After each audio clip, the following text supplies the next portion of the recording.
The following time period has been made available to District Attorney Jim Garrison of New Orleans to reply to an NBC News program broadcast on June 19th. In that program, NBC News examined some of the methods used by Mr. Garrison in his investigation of what he charges was a conspiracy to assassinate President Kennedy. Except for the opening and closing announcements, this program has been prepared under Mr. Garrison's sole supervision. Mr. Garrison. Tonight I'm going to talk to you about truth and about fairy tales, about justice and about injustice.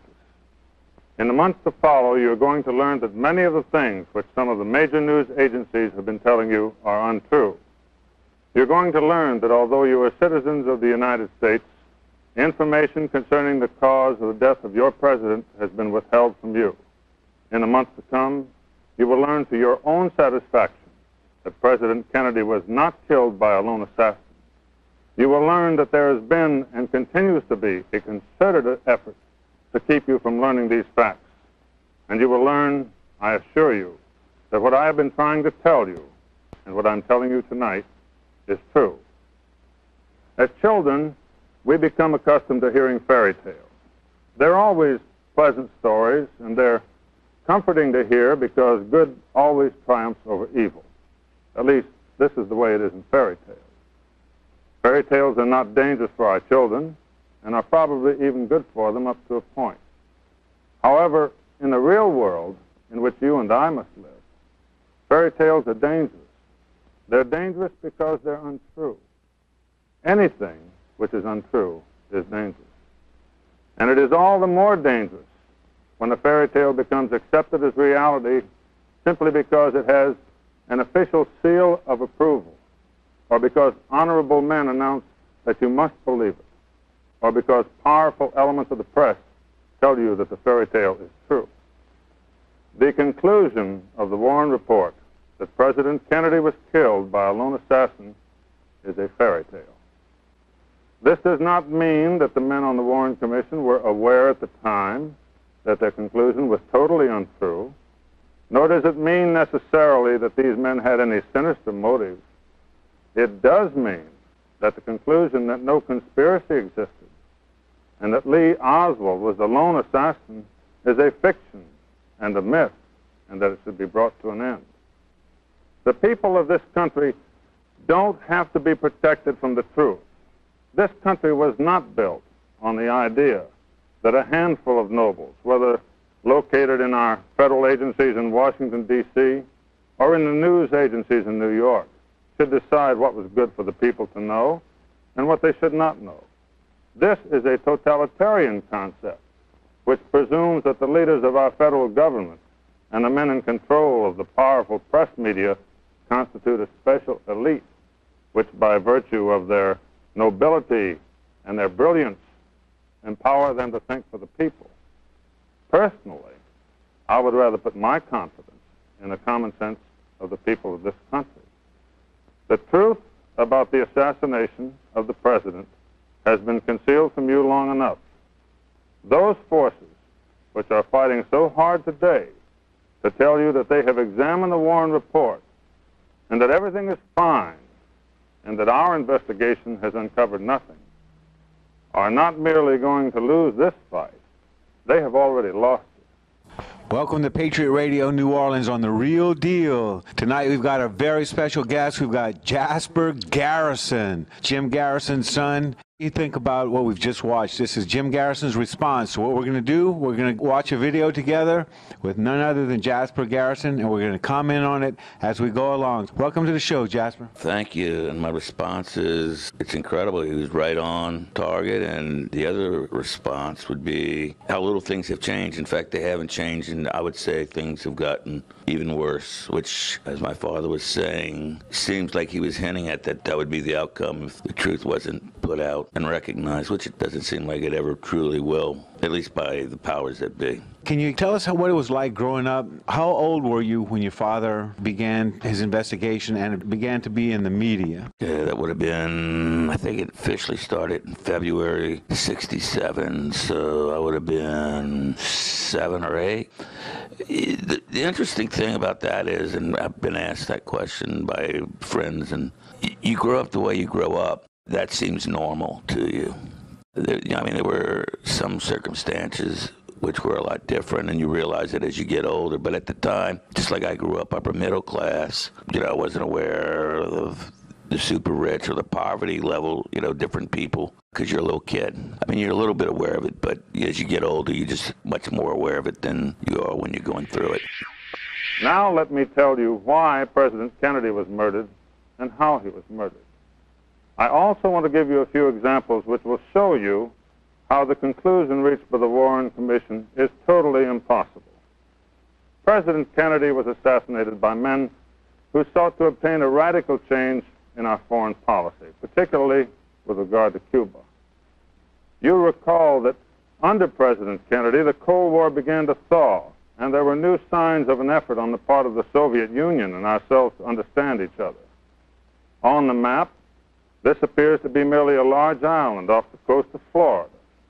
But for many men, it meant a good deal more than this.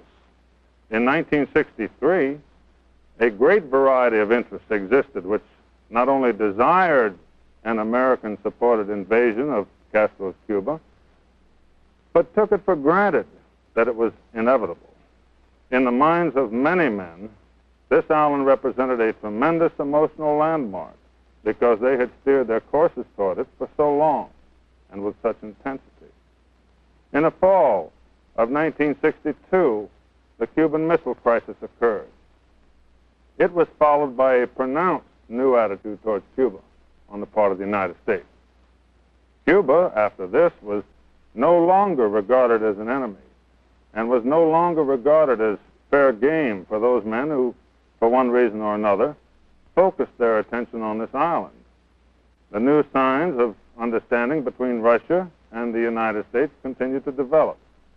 In June of 1963, President Kennedy, addressing students at the American University in Washington, told them, "We breathe the same air as the Russians." He said we should try to live together in peace on this earth. Well, at this point, some individuals transferred their hostile attention from Fidel Castro to John F. Kennedy. They planned the president's assassination, and they planned it well. The evidence indicates that he was shot at from two different directions in the rear, and also from the right front.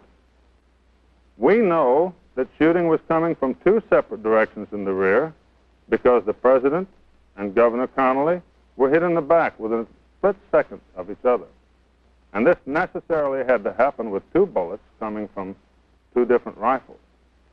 We know that the president was being shot at from the grassy knoll area on the right front because most of the people in Dealey Plaza heard the shots coming from there, and because at least one of the president's wounds was an entry wound from the front, and because men were seen running from the grassy knoll area immediately afterwards. That's why the idea of Lee Harvey Oswald as the lone assassin of the president is a fairy tale and should be brought to an end. Jasper, what do you think about what your father's saying there? He's right on, and the amazing thing is, just recently, look at the flack President Obama got for merely opening relations or starting to open relations with Cuba, particularly from the right wing. They went crazy. I guess it would be all right if a Republican would do that, but that's not going to happen. And the interesting thing about that, in my mind, is that what they would love to happen is to have it go back to the way Cuba was before the Cuban Revolution. Now, I'm not a Marxist or any scary radical like that.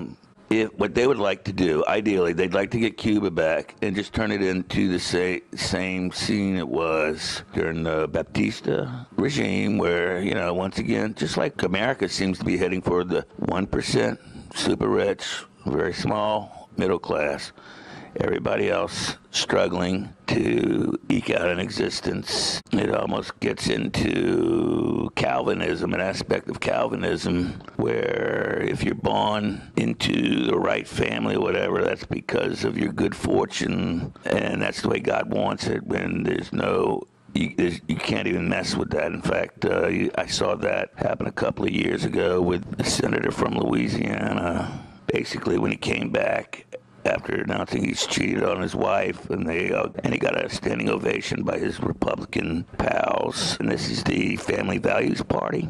Yeah, okay, I believe that. So he was all over the single bullet theory and was explaining exactly why. Have you ever looked into much of that? It's so incredible to me how blatantly obvious the facts my father's pointing out are, why anybody could even have a doubt. I realize he's my father, but the fact that you could even think Lee Harvey Oswald could do it with that piece of junk, bolt-action, Italian-made Manicar Kakana rifle, which I don't know, I read or I heard somewhere, it was nicknamed the humanitarian rifle, because if you were shot at with it, you didn't have much of a chance of getting hit, or much less so than a rifle made with a little bit more quality. So it's a fairy tale. I have to admit, he was pretty brave to be saying that back then, when everyone believed what the media is saying. If you, the people of the United States, will learn the truth, that the president was assassinated by men who were once connected with a Central Intelligence Agency, of course, this might reflect on the dignity of the CIA. But I happen to believe that our form of government is strong enough to survive the truth. I believe that you are entitled to the truth about how your president was shot down in the street and how it was done. Instead, some of the most powerful news agencies we have in our country have worked hard to convince you that everything is all right. They do not tell you that Lee Harvey Oswald's fingerprints were not found on the gun which was supposed to have killed the president. And they do not tell you that nitrate tests exonerated Lee Oswald from the actual shooting by showing that he had not fired a rifle that day. And they do not tell you that it was virtually impossible for Oswald to have taken his fingerprints off the gun, hidden the gun, and gone down 4 flights of stairs by the time he was seen on the 2nd floor. Above all, they do not tell you of the overwhelming eyewitness testimony that shots were coming from behind the stone wall on the grassy knoll. In a choice between official dignity and the truth, dignity was given priority, and so you have not received the full truth. This is why there continue to be hundreds of documents still hidden from your eyes and classified as secret, and some of them bear such titles as Lee Harvey Oswald's accessibility to information about the U-2, the Central Intelligence Agency's dossier on Lee Harvey Oswald, and a CIA file on Jack Ruby. You have not been told that Lee Oswald was in the employ of United States intelligence agencies, but this was the case, and so I am telling you. Why, this young, uneducated man had learned to speak Russian even before he left the Marines, and there's only one way he could have learned that. Oswald had a higher security rating than his buddies in his Marine unit. During 12 hours of questioning, to give you another example, 12 hours of questioning after the assassination, there is no transcript of Oswald's statements available for you to look at. Now, it doesn't matter where you live. If somebody in your town steals a 1928 Hupmobile, what he says is written down when he's questioned. However, when the man who has just killed the President of the United States is questioned for 12 hours, no transcript is available. There's nothing for you to look at. And believe it or not, one of the explanations given is that the room was too small to include a stenographer. How about all this outrageousness with Oswald? It's kind of SOP, standard operational procedure. That's the way I've kind of grown up. That's what I expect from the corporate news media. I like his pun/joke dignity of the CIA. I mean, I think we've all seen how that's worked out over the past decades. Another thing about Oswald I've always found fascinating is Oswald is in the Marines, gets a discharge because of his sick mother or something, and then immediately renounces capitalism, goes to Mother Russia, has no trouble leaving, and then threatens to tell the radar secrets he knows, which were probably public knowledge. But not all that's okay. He goes to Russia, comes back with his wife, has no trouble getting back into the country whatsoever. And not only that, once he gets to Dallas, is, from what I understand, embraced by the white Russian community of Dallas. And the white Russian community is the pro-czarist part of the Russian community. It's just interesting how not only Russia, but in this country too, people seem to go crazy over the rich and famous, thinking that one day they're going to be there, and odds are they're probably not. They could win the lottery, of course, anything's possible. But generally speaking, you're born working class, and there's nothing wrong with that, definitely not. But you're probably, unless you come up with some great invention, and you're going to be there, as are you and your ancestors. For however much time we have left giving with the fun and hijinks going on with Monsanto's, but I'm getting off track. And here's something else. This case has more accidental fires, more burning of paper than any murder case in history. For example, when Oswald was questioned by a federal agent in August of 1963, the notes of the interview were later burned. You cannot see the notes made by Commander Humes concerning the president's autopsy because he burned them too. One of the questioners of Lee Harvey Oswald during the 12-hour session burned his notes. And similarly, when the Warren Commission contacted the State Department and said, with regard to Exhibit 948, we noticed that a one-page message from the CIA containing secret information is supposed to be attached to this file, and it's missing. Would you please furnish us with a copy of this missing secret document? The answer given to the Warren Commission was that the secret message about Oswald from the CIA was accidentally destroyed while being thermofaxed. This spontaneous combustion, incidentally, occurred the day after the president's assassination. What about all this crazy combustion going on, Jasper? Unfortunately, it seems to be SOP. I mean, you look at presidential election of 1980 when Reagan won, but not only that, it was entirely overlooked that Reagan and the Republicans definitely, as far as I'm pretty sure there's strong evidence that they made a deal to keep those 53 American hostages, waste 444 days of their life. Basically, if you multiply 53 times 444, that's almost a lifetime, a single lifetime in days people spent in captivity just so Reagan would be assured of winning. And we could get started with the Reagan, get the Republican, the more right-wing of the two parties back in control, and Bush won. And that's another interesting thing. It's interesting how we seem to be going into a monarchy-like state. It was Clinton, Bush, then we had Bush 1, Clinton, Bush 2, and there's real mysterious things about that election. It's blatantly obvious. In fact, it came out, but it ended up being on like the 17th page of the New York Times that, yes, Bush didn't win, but he's been inaugurated. Gore actually won, but Bush 2. Now it looks like we're headed for a Bush 3. Looks like we're going back to the old Roman Empire, with just a couple of families sharing all the power. Don't forget about Hillary. It could be another Clinton. Exactly. That's why I'd like to see Bernie Sanders or Jesse Ventura. That's my dream, but maybe it'll happen. We'll see. Get out there and vote for him. Yeah, it seems like your dad was warning us about this a long time ago. I'm not even going to bother to dignify the foolishness which Newsweek and NBC and some of the other news agencies have tried to make you believe about my office. I've been District Attorney of New Orleans for more than 5 years, and we have never had a single case reversed because of improper methods on the part of our staff. Let's talk about the improper methods. I have to chuckle at that.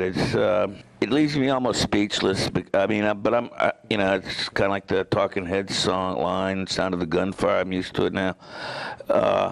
They've been doing this ever since I was a kid on different levels and in different things. They find what works and they seem to go with it. And most people are, the other thing is most people are just too busy trying to earn a living to really have an issue or raise an issue, much less risk losing your job because of it. And it's not direct, but I mean, it might just be blatantly direct, depending on who your employers are. You know, Halloween's over, but it's kind of spooky. All right, you're listening to The Real Deal with Jasper Garrison. This is the new JFK show, number 43. We'll be right back. Welcome to segment 2 of the new JFK show, number 43. We've got Jasper Garrison commenting on the Jim Garrison response. This is at WDSU, Channel 6, when there was an incredible hatchet job by NBC that was so far in left field that they actually gave Jim Garrison 30 minutes to respond.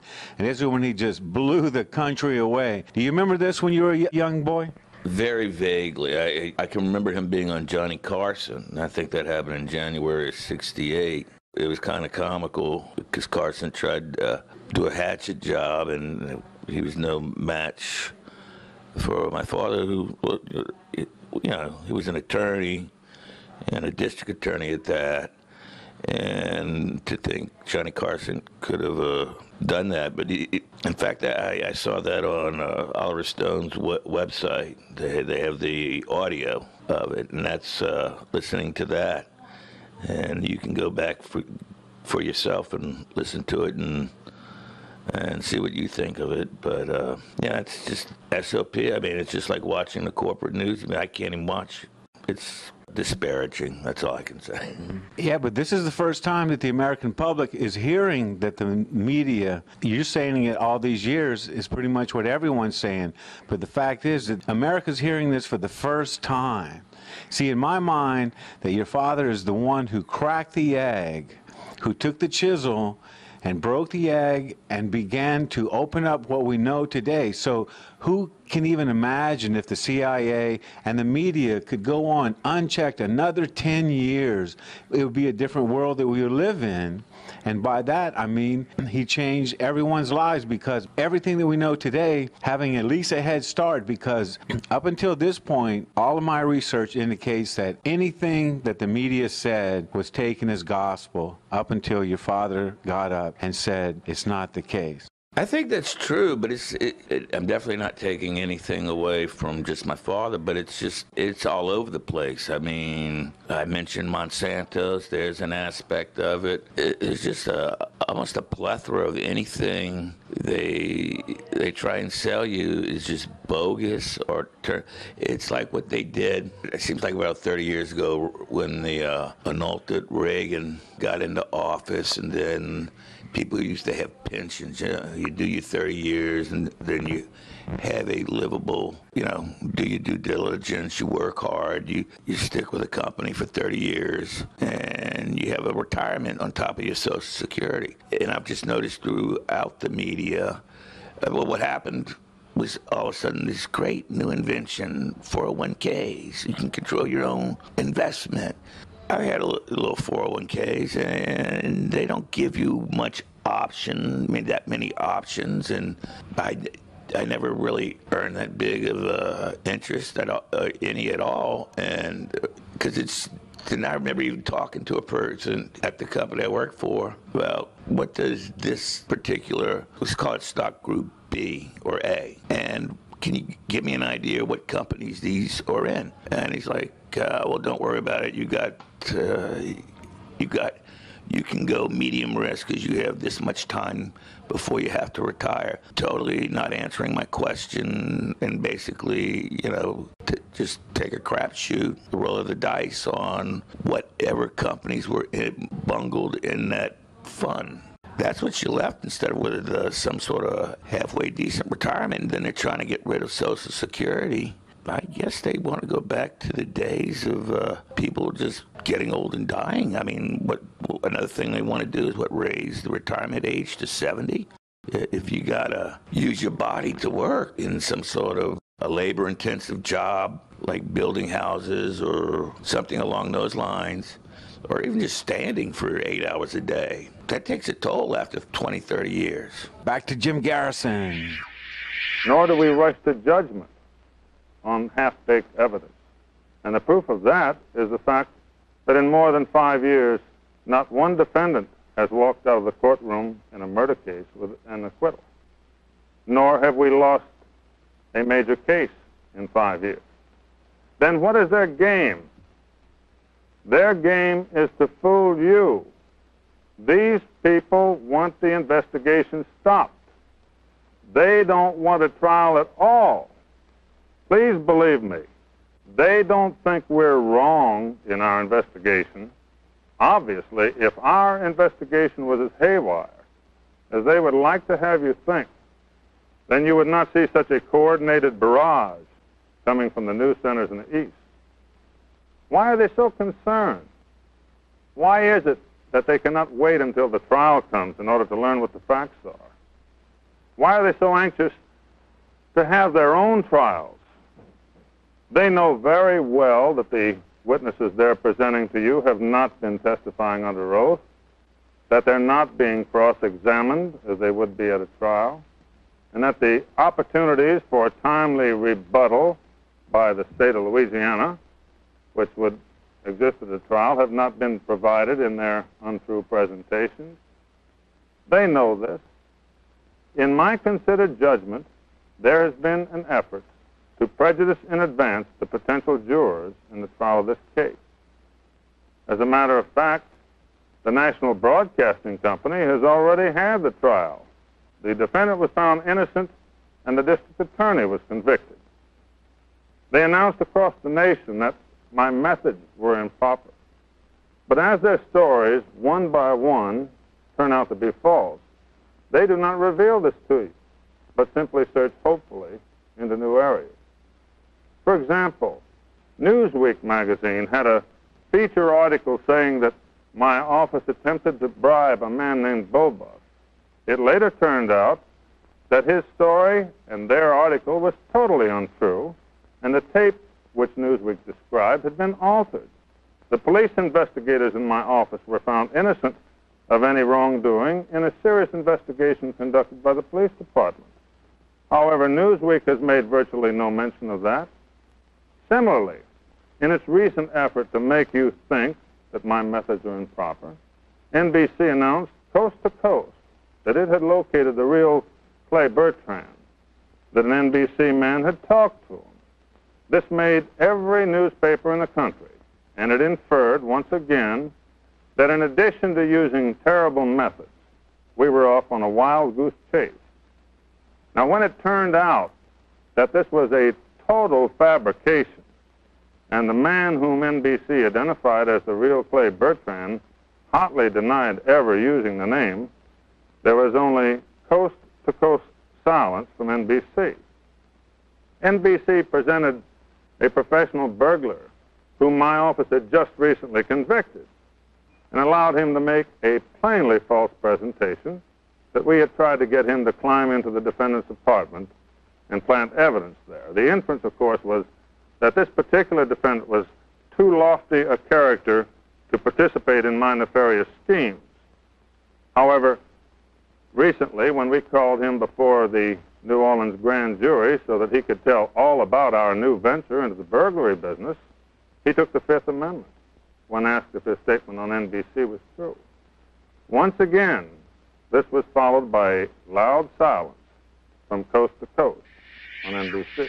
All this stuff against NBC, and just, it seems like NBC was more involved than anybody else as far as trying to thwart the investigation. So what do you feel about all the coast-to-coast silence or misrepresentation? NBC's just leading the way. All the other corporate media is pretty much the same. In fact, I heard a while back that, I think it was on Mike Malloy's show, that ABC, maybe it was Bob Kincaid, I forget. But anyway, ABC was originally put together to give a certain right-wing leading voice, as if the media needed any more. And speaking on that, it's like PBS, right around the anniversary of JFK's execution, they ran a 2-hour thing on Frontline. Now you think Frontline, okay, PBS, it'll be kind of fair and balanced to poke fun at faux news, aka Fox News, so-called news. To me, it's comical the way they just try and whitewash it. On PBS, they had a front line. Now, front line, you think, okay, pretty straightforward, just 2 hours. It was 2 hours of whitewash, and I ended up watching it, and it blew my mind because it reminded me of exactly what my father's talking about, how they just paint one side. They do not give opposing views, or what I call the real view. All they go with is their interpretation, and that's the only one that's there. And that's the only one that's right as far as they're concerned. And that's just, I don't know if you can tell I'm a little bit skeptical of corporate media. As a matter of fact, the Warren Commission's inquiry into the assassination started off with a completely unacceptable philosophy for a democracy like ours. One of its stated objectives was to calm the fears of the people about a conspiracy. But in our country, the government has no right to calm our fears any more than it has, for example, the right to excite our fears about Red China or about fluoridation or about birth control or about anything. There's no room in America for thought control of any kind, no matter how benevolent the objective. Personally, I don't want to be calm about the assassination of John F. Kennedy. And Jasper, I can't believe it. He just talked about fluoride that long ago.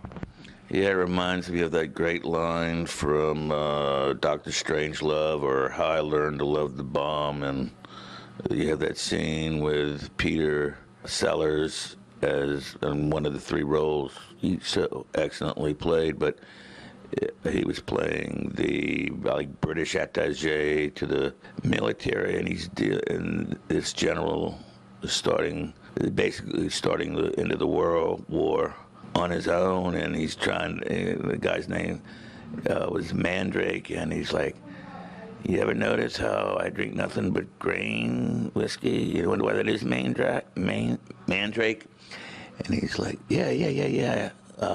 Can you give me the codes to recall the bombers?" He's like, "Fluoride." And so far ahead of his time. I don't want to be calm about a president of my country being shot down in the streets. And I don't want to be calm about the fact that for reasons of public policy or national security or any other phony reason, the true facts have been withheld from the people of this country. If the day has come when it is possible to shoot our president down because some men disagree with his foreign policy, and the day has come that the moment his heart stops beating, other considerations take over which conceal the total truth from the citizens of the United States, then the day has come when we have ceased to be a democracy. I think he's definitely right, and from my own reading and sources of information I have, democracy, it started out pretty good, but almost from the get-go, I mean, you had slavery. I mean, if your skin happened to have a certain amount of pigment, you weren't privy to that, and you got the privilege of being a slave. A little irony there, and also if you had if you were XX as opposed to the XY chromosome, you couldn't vote till 1920. So at the beginning, you couldn't vote unless you were a landowner, and the Senate wasn't elected, I think, until early in the 20th century. They finally started having the senators elected instead of appointed by the governors. We're struggling toward democracy to some extent, but it seems like we're going even further backwards, and we're doing pretty good, but I think a lot of other countries are actually ahead of us on a lot of ways, especially with the way the two-party system works, where you can't, I mean, if you run as a third-party candidate unless you pull some sort of big upset like Jesse Ventura did, I mean, that happens, 1 out of 1,000 races where the third-party candidate wins, especially for a statewide office. Never mind, I don't think you'll ever see a Green Party or any other third-party candidate put much of a threat of getting into the Oval Office. And even if he did, how's he going to work with Congress? You see, and I voted for Obama, but there's a lot of things I don't agree with him on. But one thing I've noticed is he cannot get anything passed. I mean, even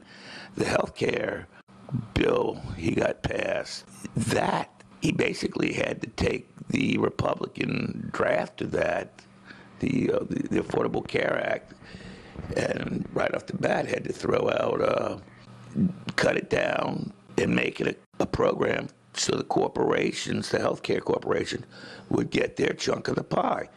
And once again, you're getting into money, power, and influence.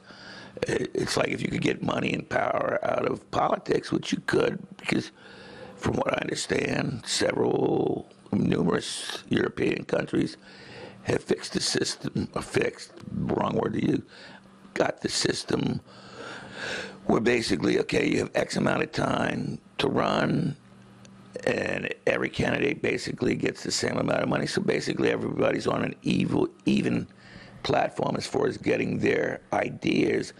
And I thought that's what democracy was, the free discussion / debate of ideas. Whereas now it's like, how much money do you have to spend to brainwash or influence the voting public to your point of view? I cannot believe that this is so, that the time has come in America when the people no longer control their country. Yet I must confess that I'm appalled by the readiness with which some of the major press media have accepted the great fairy tale without hesitation, rousing from their stupor only when they have learned that a district attorney was violating all the rules of etiquette and digging up the truth. They're telling you that black is white when they tell you there is no evidence of a conspiracy. They have to know well the significance of the continued concealment of X-rays and autopsy pictures, which, if revealed to you, would show that the president was hit by rifle fire from more than one direction. And they have to know well of the hundreds of documents which remain classified secret and concealed from your view. And they're making white black when they repeatedly state that my office is using improper methods. They have to know that no DA's office in the United States would dream of operating in the way they suggest. They have to know that for years I have been a strong defender of the rights of individuals. They have to know all of this, but they have lent themselves to the all-out effort to convince you that the matter's been looked into, and anyone who raises a question now is irresponsible or a troublemaker or an enemy of the people. What's that? You say that you are an American citizen and you want to see the autopsy X-rays, and you want to see these hundreds of documents that have been withheld from your view, and you want to know why these vital notes always ended up being burned?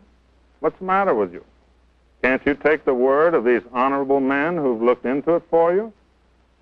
Let me just give you one example that shows you how impossible the single assassination theory is, which shows you the enormity of the fairy tale which you're supposed to believe in. Now, this is the Warren Commission's own diagram of the route of the bullet through Governor Conway.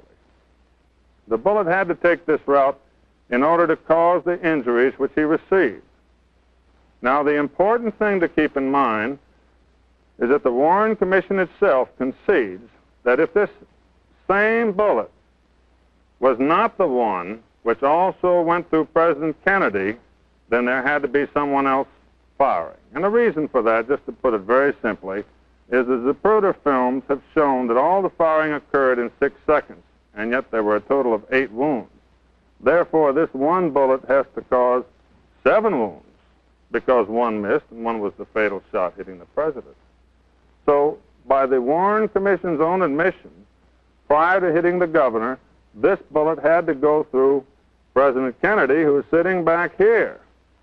Now, you'll notice that the Warren Commission did not attempt to include President Kennedy in the diagram. They could not, because the total impossibility of this bullet having gone through the president also would be too obvious. In other words, by the evidence of the Warren Commission itself, it is obvious that there was other shooting going on in Dealey Plaza. Consequently, the Warren Commission has officially concluded that before this bullet came down from the sky, as it had to hit Governor Connally and all those different places, it entered President Kennedy's body from the rear and came out of his neck. I might add that the Warren Commission did not try to include the president's picture because that would have shown that the course of the magic bullet would have had to gone up in the air and come down again in order to end up hitting the governor. It is by selecting these little portions of each incident and by excluding other portions that the fairy tale is presented to you. However, if they had to show in one diagram the bullet entering the president and then continuing through Governor Connally, you would be able to see the total impossibility of this bullet causing 7 wounds. Now, this is just one of many examples which show that the Warren Commission's conclusion is completely impossible. The bullet 399 is another example. The fact that the cartridges in the Tippett case do not match at all the bullets in Tippett's body. Let's talk about the magic bullet theory first there, Jasper. Here he is telling the whole world just how insane that theory is. Oh, yes, and I mean, he's definitely spot on, right on. To me, very obvious.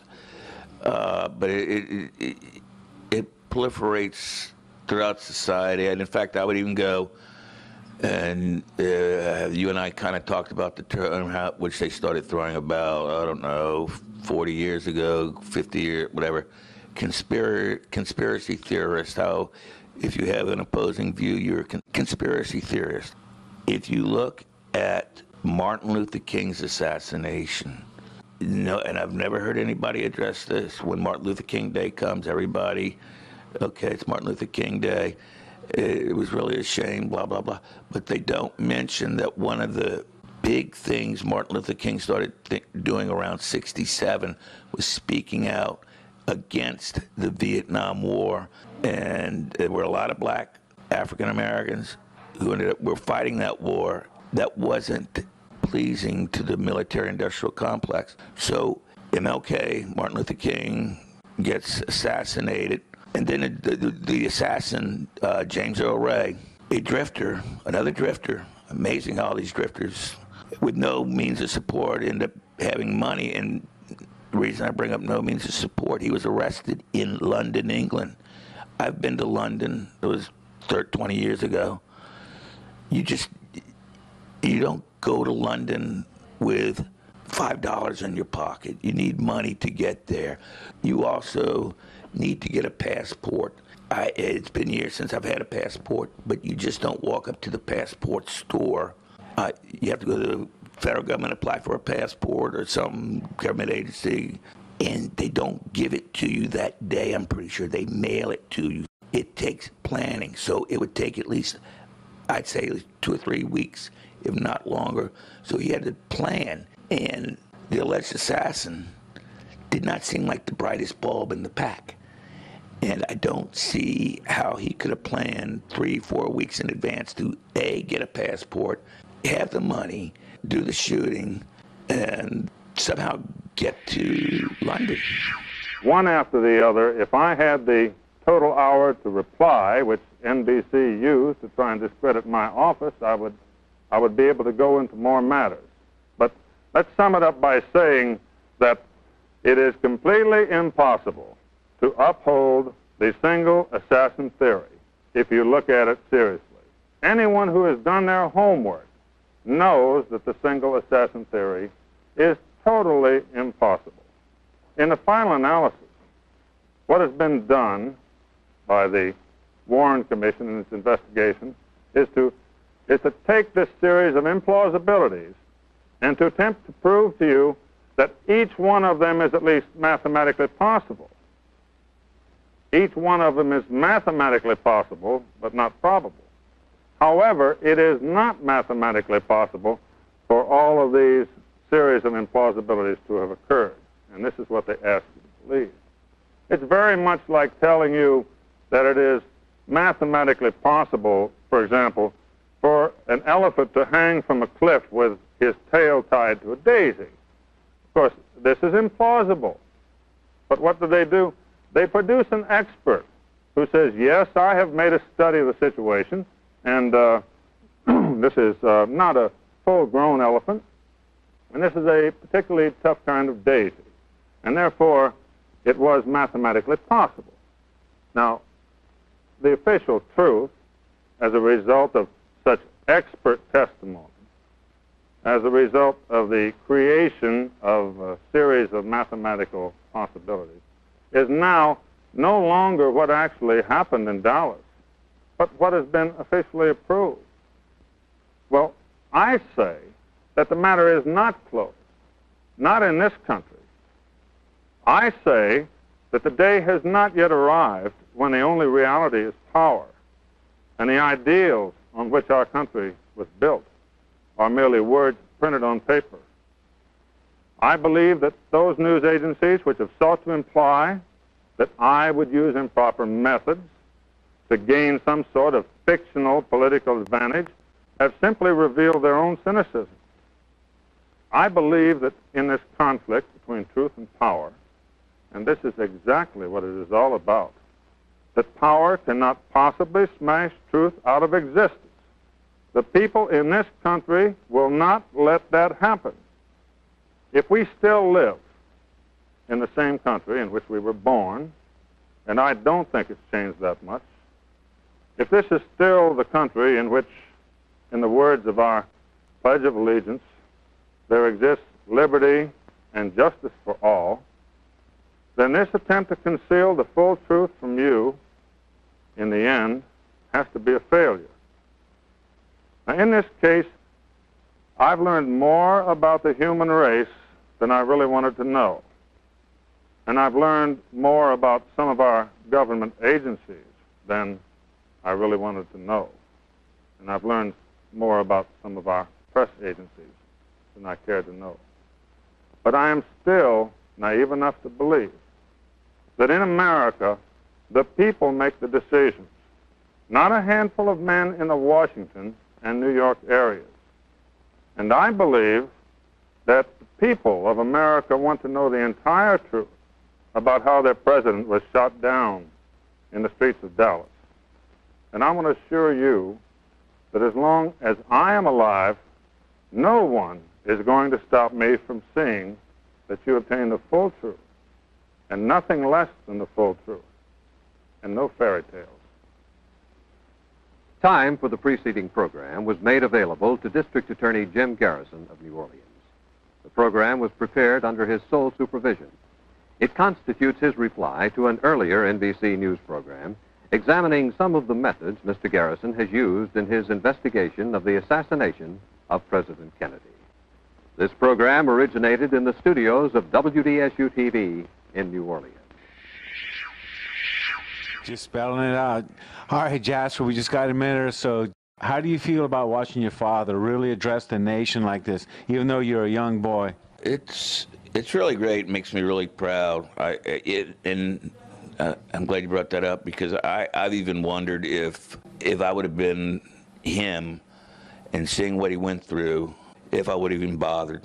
Because, and I hate to sound cynical, but life has a way of making you feel kind of cynical. And the one funny part was you asked me either off the air or maybe on if I remembered this now. I do.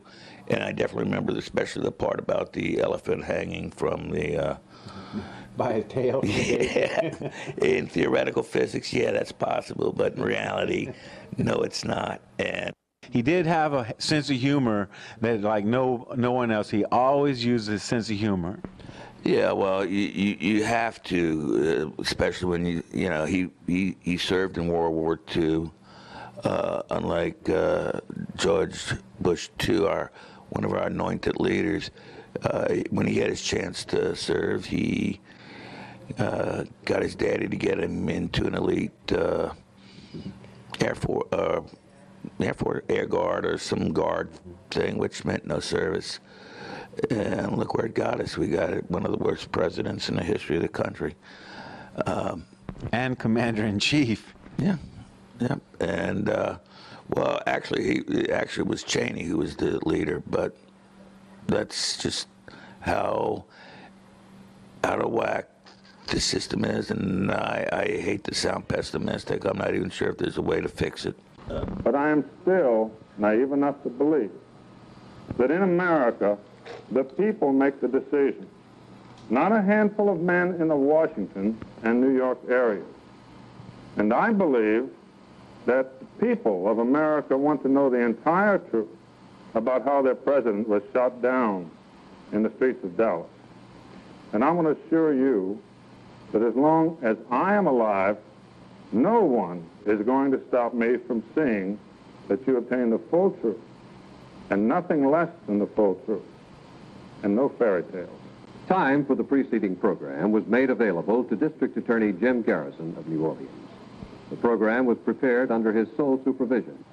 It constitutes his reply to an earlier NBC News program examining some of the methods Mr. Garrison has used in his investigation of the assassination of President Kennedy. Do you remember discussing JFK with your father, or did he get into that with you at all? Oh, yeah, a lot. And I'm obviously, I mean, it's so blatantly obvious to me. I can't find any flaws in his arguments, but I was just thinking, it kind of reminds me of the passage from George Orwell's 1984, where Winston Smith is doing his job, and basically it's where he's literally changing the sugar rations to make fiction match reality. Down is up, up is down. So if you do try and go back and check it, oh, okay, yeah, the sugar rations were X, not Y, when actually they were Y, not X. There's so many examples of that in today's society. It's, to me, not even funny. I wish I could be a little bit more optimistic, but I'm kind of a pragmatist and don't give up. And maybe somehow we, the people, can actually have democracy. Thank you for being on The Real Deal, the new JFK show, Jasper. My pleasure.